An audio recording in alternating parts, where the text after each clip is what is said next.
Today, I am going to talk with you about an airline that spent 54 years doing something that no other major carrier in the world would dare to do. No assigned seats, no seat fees, no complicated boarding hierarchy based on what you paid. You showed up, you got a number, and you found your own seat. And people loved it. Not just tolerated it, not just accepted it, absolutely loved it. They built habits around it. They planned their arrival at the airport around it. There were passengers who flew Southwest exclusively because of it. And there were passengers who swore they would never fly Southwest because of it. That polarizing power is something you cannot manufacture. It either exists or it does not. On the 27th of January this year, Southwest Airlines ended it. 54 years, gone overnight. And not just the seating. The free checked bags policy, one of the most famous promises in American aviation, also gone. Red-eye flights, introduced. Basic economy fares, introduced. Flights bookable on Expedia, on Google Flights, on Priceline, for the first time in the airline's history. Code-share agreement with Icelandair, signed, and now seriously on the table.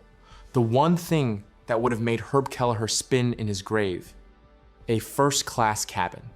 Every single thing that made Southwest Southwest has either been removed, reversed, or is under review. And the airline is calling it progress. The stock jumped nearly 23% in the first weeks after the changes launched. Investors are celebrating. But somewhere between the share price rally and the boarding group system, a real question is sitting unanswered. What exactly is Southwest Airlines now? And is the thing it is becoming actually better than the thing it destroyed? Southwest was founded in 1966 by Herb Kelleher and Roland King. The idea was simple and deliberately disruptive. Fly only within Texas, which at the time meant you were exempt from federal aviation regulation. That loophole allowed Southwest to set its own prices, build its own rules, and operate in a way that established carriers could not easily match. 3 major airlines, Braniff, Trans-Texas, and Continental, sued immediately to stop it. The legal battle lasted until 1970, when the Texas Supreme Court ruled in Southwest's favor. The airline took its first flight in 1971, with 3 Boeing 737s, connecting Dallas, Houston, and San Antonio. From that moment, Kelleher built something genuinely unusual in the corporate world. An airline where employees came first, customers came second, and shareholders came third. That was not a slogan. It was written down, literally drawn as an inverted triangle in an executive meeting around 1990. Kelleher showed up at company cookouts. He brought donuts to mechanics at 4 in the morning. He once arm wrestled another CEO in a legal dispute over a slogan rather than pay lawyers to fight it in court. Fortune magazine named Southwest the best place to work in America, and the results backed it up. Southwest turned its first profit in 1973 and did not lose money again for 47 consecutive years. Through the Gulf War, through the September 11th attacks, through the 2008 financial crisis, 47 years of unbroken profitability in an industry where bankruptcies are almost routine. The model that produced that streak was built on 3 pillars. First, a single aircraft type, exclusively the Boeing 737. That meant one type of training for pilots, one type of maintenance, one parts inventory, enormous operational simplicity that translated directly into lower costs. Second, point-to-point routing instead of the hub and spoke systems the major airlines use. No connections you have to wait for, faster turnarounds, more flights per aircraft per day. Third, and most visibly, the no-frills philosophy. No assigned seats, no bag fees, no change fees. If you needed to change your flight, you just changed it. Southwest was the only major US carrier where changing your ticket cost you nothing. That last pillar is where something interesting lives. Because what Southwest had actually built was not just a cheaper airline, it was a trust-based airline. When Kelleher said you could fly with no change fees, he meant it and kept it. When Southwest said 2 bags fly free, they kept saying it for decades, right up until the moment they didn't. And when the brand said no assigned seats, the implicit promise was, we will not create a class system on this aircraft. Everyone is the same here. That promise, in a country where air travel had become increasingly stratified and degrading for economy passengers, was not nothing. It was the emotional core of the brand. Before I continue, here is something that surprises me every time I check my analytics. More than 90% watching this video is not subscribed. And I genuinely think about that when I cover a story like this one. Because what is happening to Southwest is not just an airline story. It is a case study in what happens when a company built on a genuine philosophy comes under pressure from people who do not share that philosophy, and whether the financial results justify what was traded away.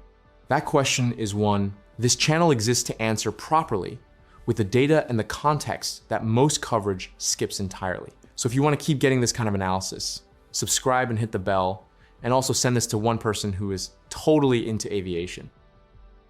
Okay, now let's go back to where we were in the analysis.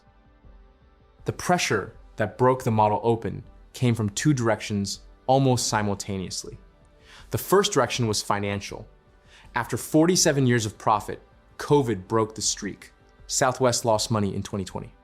It recovered in 2021 and 2022, but then started struggling again as its competitors got sharper on revenue while Southwest's costs, particularly labor, kept rising.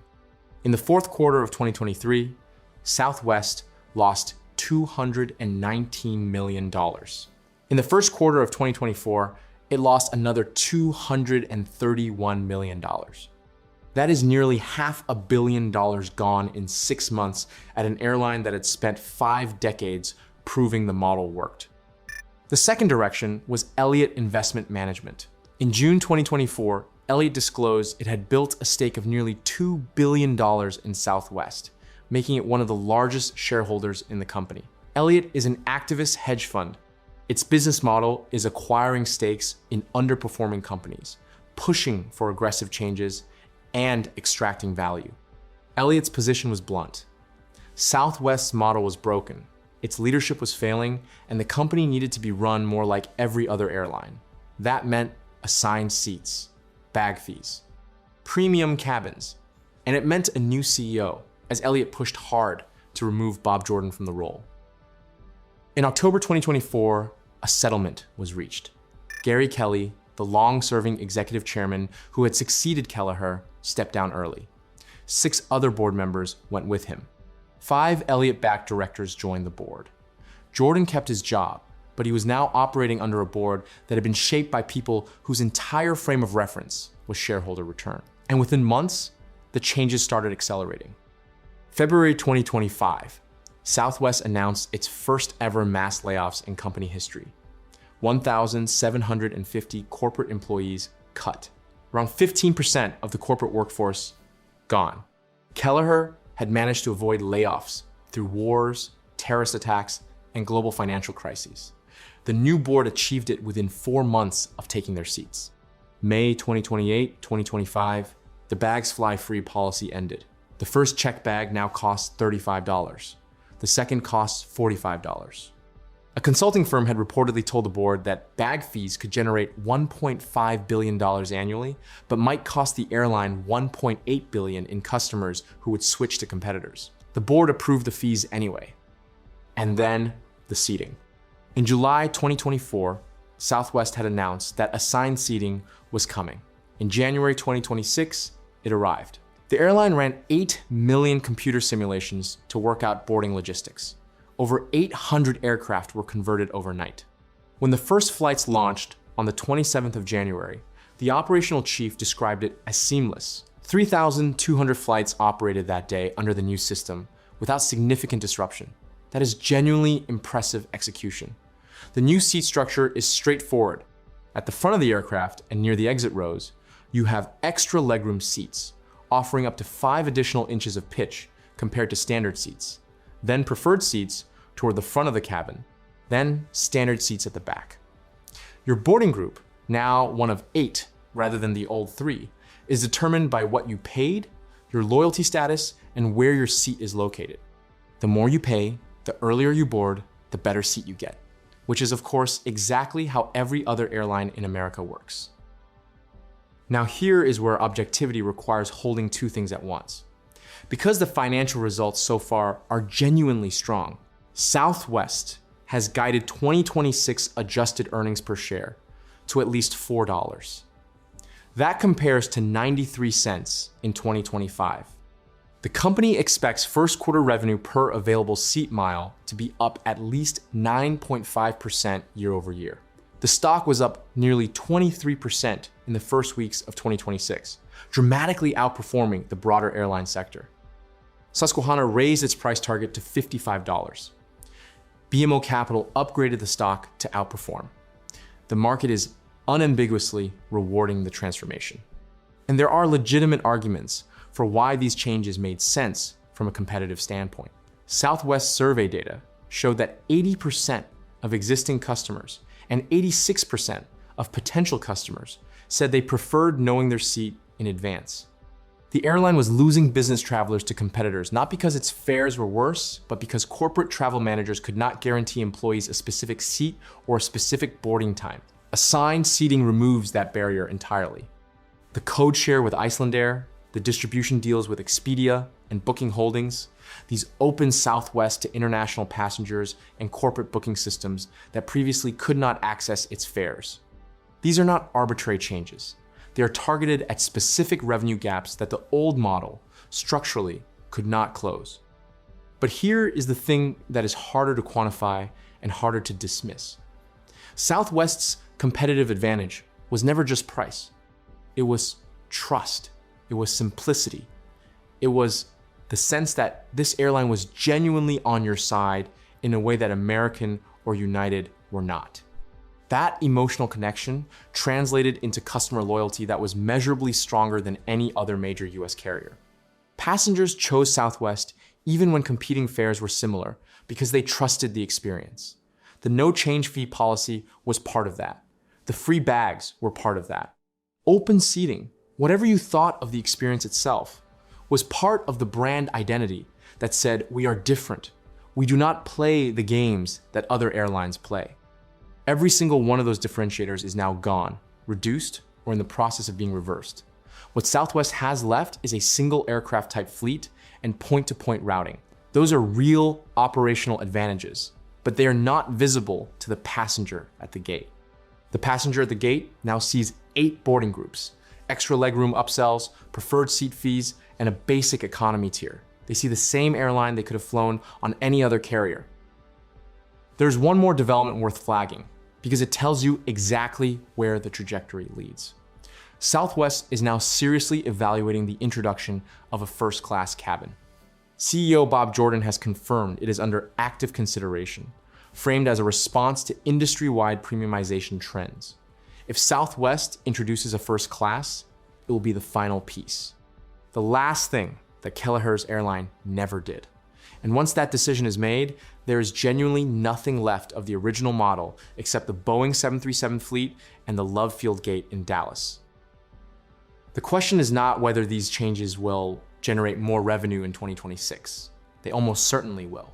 The question is whether Southwest, stripped of every philosophical differentiator that made it unusual, will hold its customer base long enough to prove the new model sustainable. Because the passengers who chose Southwest out of brand loyalty are now being asked to pay bag fees and fight for preferred seats on an airline that no longer offers them anything uniquely Southwest, some of them will stay. Some of them are already leaving. And the ones who are staying may be doing so purely on price, which puts Southwest in direct competition with Spirit, Frontier, and every other low-cost carrier on unit economics alone. That is a fight Southwest has the scale to win, but it is a very different fight than the one it was winning before.